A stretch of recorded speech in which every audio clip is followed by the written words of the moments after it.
أعوذ بالله من الشيطان الرجيم بسم الله الرحمن الرحيم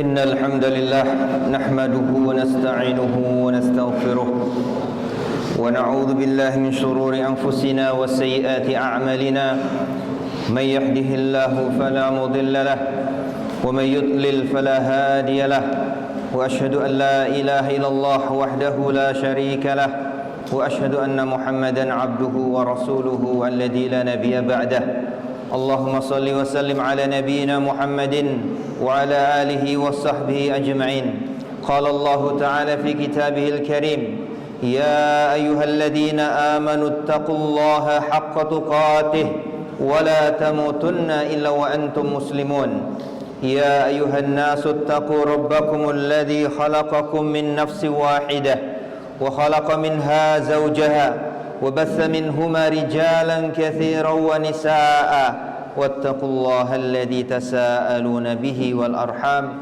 إن الله كان عليكم رقيبا يا أيها الذين آمنوا اتقوا الله وقولوا قولا سديدا يصلح لكم أعمالكم ويغفر لكم ذنوبكم ومن يطع الله ورسوله فقد فاز فوزا عظيما أما بعد فإن أصدق الحديث كتاب الله وخير الهدي هدي محمد صلى الله عليه وسلم وشر الأمور محدثاتها فإن كل محدثة بدعة وكل بدعة ضلالة وكل ضلالة في النار.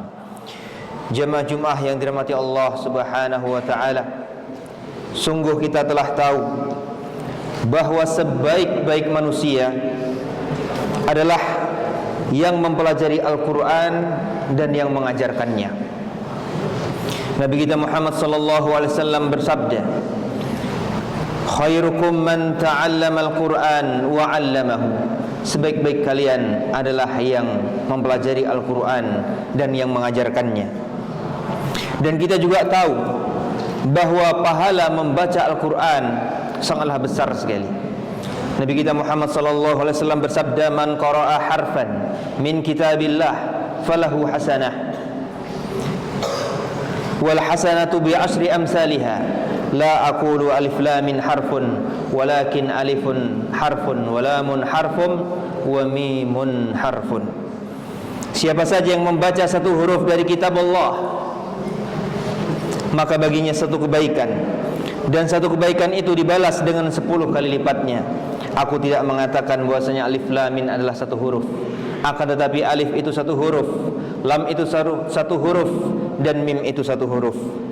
Dan kita juga tahu bahwa keutamaan membaca Al-Quran, menghafalnya, dan orang-orang yang pandai membaca Al-Quran, perumpamaan orang yang membaca Al-Quran sedang dia hafal dengan bersama. Dia hafal maka dia bersama dengan para malaikat. Diriwayatkan bahwasanya ketika kita sholat tahajud membaca Al-Quran, maka malaikat mendekat kepada kita dan meletakkan mulutnya di mulut kita sehingga kerongkongannya berada dalam kerongkongan kita. Dia menirukan gerak-gerik mulut kita karena malaikat sangat senang kepada orang yang membaca Al-Quran. Sebagian mufassirin mengatakan bahwasanya keutamaan manusia dibandingkan Al-Quran, dibandingkan para malaikat adalah bahwasanya manusia diberikan keutamaan bisa membaca Al-Quran dengan indah. Adapun para malaikat, mereka hanya bisa mendengarnya, sehingga mereka sangat senang ketika mendengar manusia, kaum muslimin wal mu'minin membaca Al-Quran.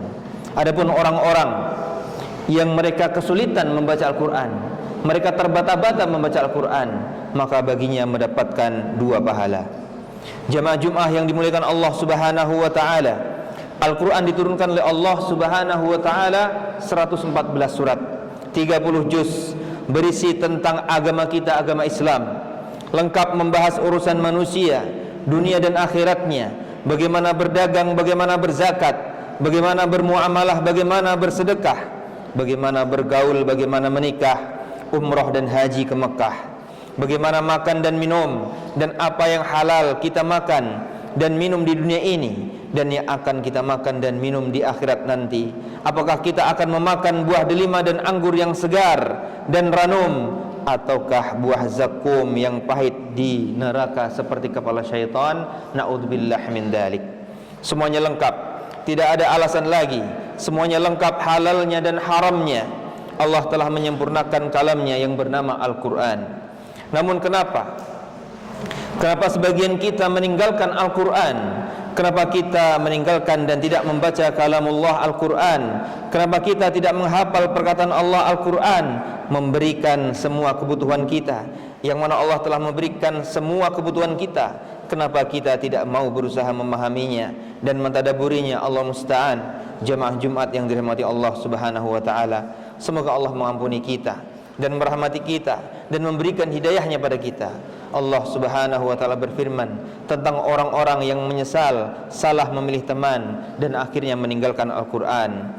Wa yauma ya'uddu adh-dhalimu 'ala yadayhi yaqulu ya laitani ittakhadtu ma'ar rasuli sabila ya wailata laitani lam attakhidh fulanan khalila laqad adallani 'anidh dhikri ba'da idh ja'ani wa kana asyaitanu lil insani khadula wa qala ar-rasulu ya rabbi inna qaumi ittakhadhu hadzal qur'ana mahjura.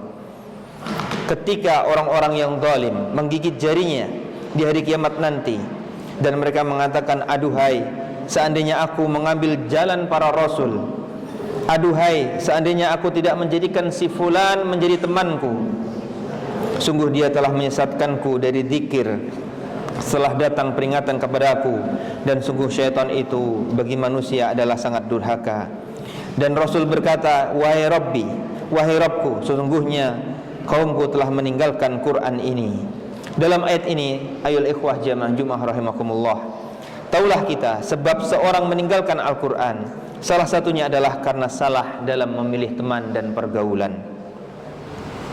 Para ulama menjelaskan bahwa makna meninggalkan Al-Quran adalah termasuk di dalamnya tidak membacanya, tidak mau memahaminya, dan tidak mempelajarinya, dan tidak berusaha menghafalkannya. Carilah teman dan sahabat yang mencintai Al-Quran dan mendekatkan diri pada Al-Quran. Jangan hanya sahabat dan teman yang hanya mengajari bagaimana cara makan dan minuman, yaitu keridhaan pada dunia semata.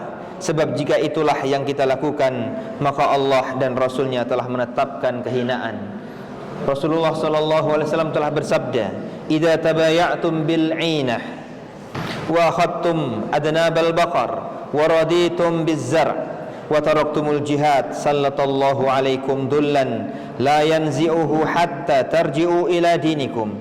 Jika kalian tidak memedulikan lagi halal dan haram jual beli, riba yang terselubung yaitu inah kalian lakukan, sibuk dengan ternak, lembu dan perkebunan, dan sangat ridho dan cinta terhadap perdagangan dunia, dan kalian tinggalkan agama kalian, tinggalkan jihad, tinggalkan Al-Quran, Allah akan timpakan pada kalian kehinaan. Tidak akan dihilangkan kehinaan itu hingga kalian kembali kepada agama kalian, pada Al-Quran, pada sunnah Nabi SAW. Banyak di antara kaum muslimin saat ini telah meninggalkan Al-Quran dan mengandalkan akalnya saja. Mereka mengatakan bahwa kaum muslimin terbelakang karena kurang open minded, kuno, dan tidak terbuka seperti negeri barat. Allah musta'an. Padahal Allah telah berjanji kejayaan umat ini tidak akan dikembalikan sampai kita kembali kepada agama kita, kembali kepada Al-Quran, kembali kepada sunnah Nabi SAW, dan mengikuti cara-cara dan pemahaman agama para sahabat salafus salih radhiyallahu anhum. Aqulu qawli hadza astaghfirullah li wa lakum innahu huwal ghafurur rahim.